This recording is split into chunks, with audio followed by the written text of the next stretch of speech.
Hello and welcome to the Vaults of Terra. My name is Ed and today we're going to be continuing with our Imperial Guard videos with a look at the Catachan Jungle Fighters.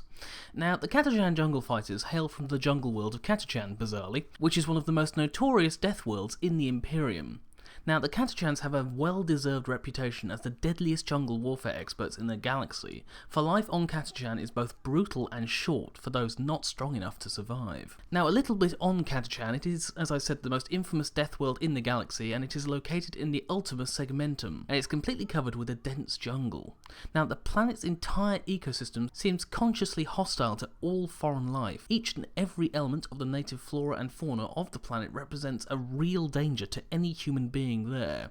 Catachan's only valuable resource is its people, in fact, who by virtue of being born on the harshest world in the Imperium are invariably tougher and more cunning than most.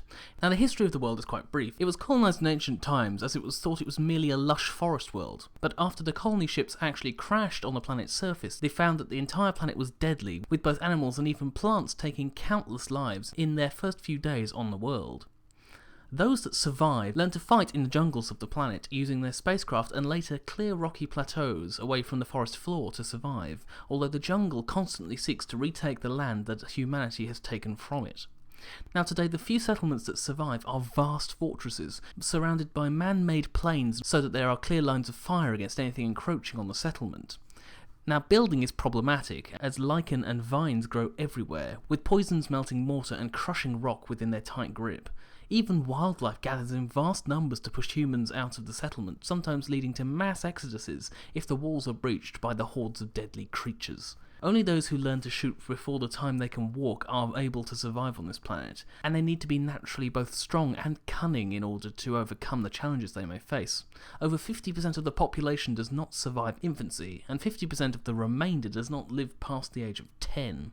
Now, all of the flora and fauna is geared in some way to destroy humanity or alien life to the planet. Every plant is poisonous and delivers their poisons in a vast variety of ways, and the native animals are as deadly to humanity as the plant life, with deadliness that is hard to combat even with modern arms and armour such as tanks and lasguns. Now, of the flora, two of the most notable types are the brain leaf, which is possibly an offshoot of the tyrannid cortex leech, which can take a human as a host and can control or kill them in order to remove them from its area of control. Another plant is called the spiker. It's deadly and fires spikes into its victims' bodies, which then release a mutative chemical which literally turns the person into another spiker.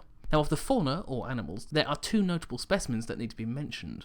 The first is the Catachan barking toad. Although appearing benign and harmless, they are probably the most deadly animal on Catachan. When threatened, they explode and instantly kill all life within a 1 kilometre radius, including the toad itself. How this is a protective mechanism I don't know, but it does mean that of all the creatures on Catachan, the toad is the most feared. However, coming in a very close second, the most famous of course is the Catagen Devil. It is a ferocious predator and looks something like a many-limbed scorpion. They can be as long as a land train, but they are very bulky and slow-moving, meaning that you can escape from them if you're caught. Now, their appearance also evokes tyrannid creatures much like the brain leaf, leading to the suspicion that tyrannid spores may have settled on the world in millennia past and have mutated a dangerous world into a deadly one. And although there have been no visits by tyrannid hive ships, it's possible that the world is preparing itself for some form of tyrannid invasion. Now, moving back to the jungle fighters, they are recruited from the local population, who are natural survivors, inevitably some of the hardest souls in the Imperium, trained well beyond the capabilities of any Munitorum jungle warfare school. Now, jungle fighters, as mentioned, are Catachan's only resource. Since the planet offers no source of sustenance, the planet's inhabitants are dependent on the Imperium for food and supplies.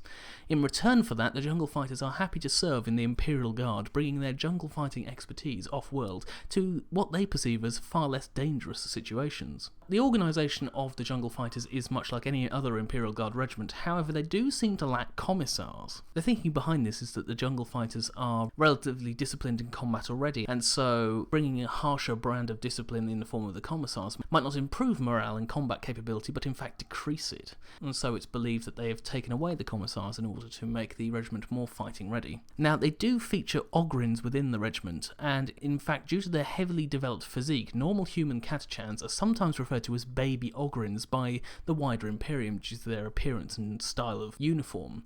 However, those that say that to their faces tend not to be alive in order to say it again. Now, referring to their combat tactics, the jungle fighters usually make extensive use of traps, mines, and other surprises, and their preferred tactic is to attack undercover using sneak attacks, sometimes at night, in order to surprise and kill the enemy rather than taking them in a head-to-head battle, where the jungle fighter's skills are negated by the massed volleys of fire from the enemy. Now, referring back to the appearance of the Catachans, they are known to wear red bandanas that symbolise a blood oath that they take when joining the regiment. They also sport a number of tattoos, and commonly dull the metal on their uniforms with soot or soil, as to not reveal their position at night when in combat by gleaming. Now, a common rite of passage among the jungle fighters is for junior soldiers to earn their Catachan name, a title that acknowledges their battle experience and or some notable quality of theirs. For example, Colonel Straken's nickname is Iron Hand, which comes from his bionic arm, while Gunnery Sergeant Stonetooth Harker's reputation for toughness is such that he is rumoured, probably wrongly, to chew glass instead of tobacco, or tabac if you're talking in the Imperial language. Now, the weapons and equipment of the Catachans is standard for the Imperial Guard, although they tend to eschew flak armour for just a standard vest in order to be light on their feet and move more easily. In addition to their standard lasgun, the Catachans do make extensive use of close combat weapons, including the Catachan Fang, which is a 20-inch steel knife, which they use with expert efficiency.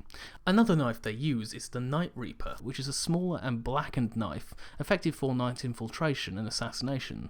They are sometimes poisoned to improve their skill, with the poisons coming directly from Catachan, and so thus are deadly to virtually all forms of life. The final close combat weapon they use is the Devil's Claw, named after the Catachan predator which I've mentioned earlier. It is their longest close combat weapon, measuring up to about 4 feet, and it is closer to a sword than a knife, and it has actually achieved status among the orcs of all races, who call it Dakutta for its furious reputation in battle. Now, the reason for this is the blade is hollow and half filled with mercury in order to improve its swinging strength and control, meaning that close combat with the Devil's Claw can be unpredictable and incredibly deadly for any race who's not wielding it. Now, finally, the preferred heavy and special weapons of the Catachans are the Flamer and the Heavy Bolter, as their flame and explosive effects are very good at clearing areas of jungle, and so thus would be a natural fit for those who come from a planet whose people are constantly fighting the jungle for supremacy over the world. Now, that is everything I have to say today on the Catachan Jungle Fighters. If you'd like to make a comment on the video or have anything else you'd like to ask, please leave it in the comments section below, or you can go to the Vox Relay, which is the Vaults of Terra forums, which you can find linked in the description below, where you can have a discussion with our ever-growing community of very knowledgeable fans of Warhammer 40,000. If you have a specific question for me, you can send me a personal message or contact me through the Vox Relay. So, that's everything I wanted to mention in the video today. See you next time on the Vaults of Terra.